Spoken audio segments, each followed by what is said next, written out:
بات میں نے 5ویں جماعت میں پڑھی تھی. علامہ اقبال کی نظم شکوہ جواب شکوہ میں نے پڑھی. بانگ درا مجھے میرے بڑے بھائی صاحب نے بھیج دی تھی.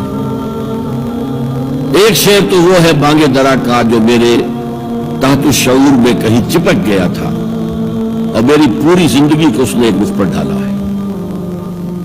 وہ زمانے میں معزز تھے مسلمان ہو کر اور تم خار ہوئے تاریک قرآن ہو کر.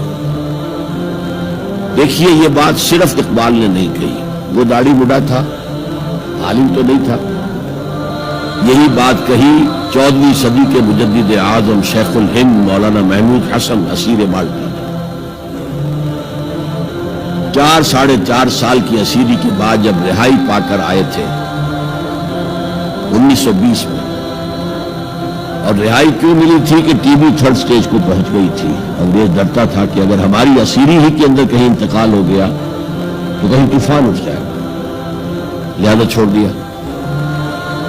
دیوبند میں ایک جلسہ منعقد ہوا اور وقت کے سارے بڑے بڑے علماء موجود. اشرف علی تھانوی صاحب موجود, شبیر احمد عثمانی صاحب موجود, مولانا حسین احمد مدنی موجود, ہمارے جو پاکستان میں مفتی محمد شفیع صاحب موجود. اور انہوں نے یہ واقعہ لکھا ہے اپنی کتاب میں وحدت امت میں کہ شیخ الہند نے کہا کہ ہم نے تو اپنی 4 سالہ دور اسیری میں جتنا ہی غور کیا ہے, ہمیں اپنے زوال کے 2 اسباب نظر آئے ہیں.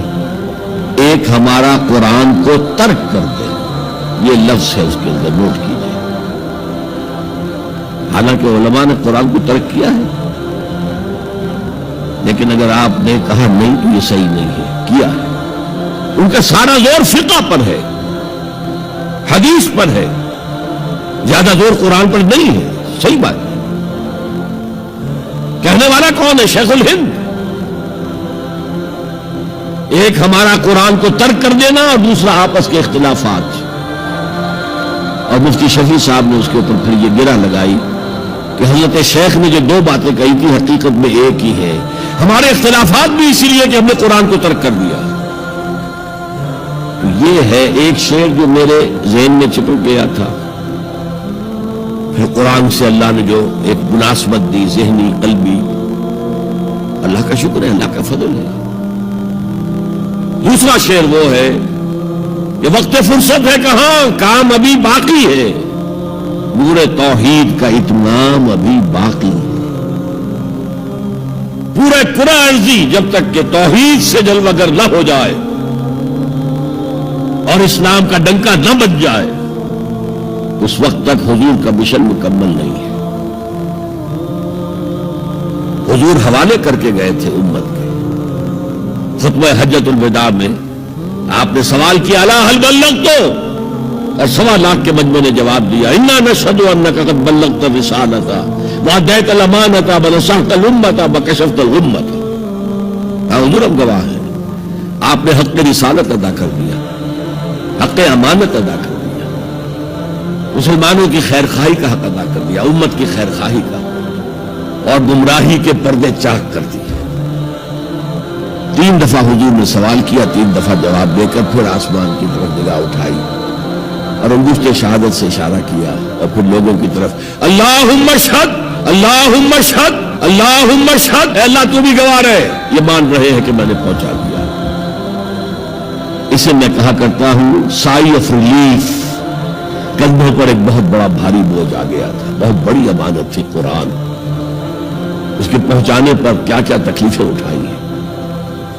پاگل کہے گئے, مجنون کہے گئے, شاعر کہے گئے, ساحر کہے گئے, مسحور کہے گئے, کیا نہیں کہا گیا. اور پھر جو مارے کھائی ہیں, جو 3 سال کی شعب بنی ہاشم کے اندر اسیری تھی, جس میں کھانے پینے کی چیزیں گھاٹی میں داخل نہیں ہو سکتی تھی. ہماری جیلوں میں تو آپ کو کھانا تو ملتا ہے, وہاں تو کچھ نہیں تھا.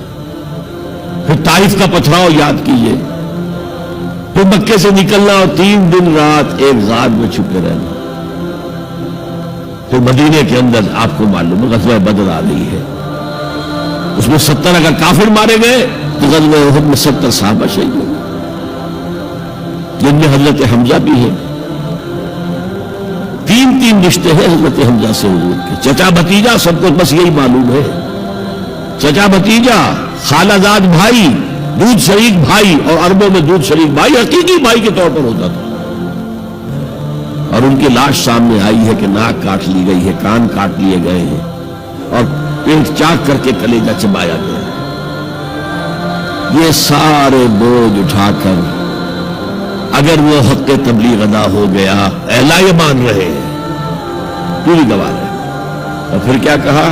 فَلْيُبَلِّغِ الشَّاهِدُ الْغَائِبَ. اب جو یہاں موجود ہیں ان کا فرض ہے کہ ان کو پہنچائیں جو یہاں نہیں ہے. اور یہ ابد الآباد تک کے لیے، قیامت تک کے لیے ہے. انا آخر المرسلین وانتم آخر الامم. میں آخری رسول ہوں، تم آخری امت ہو.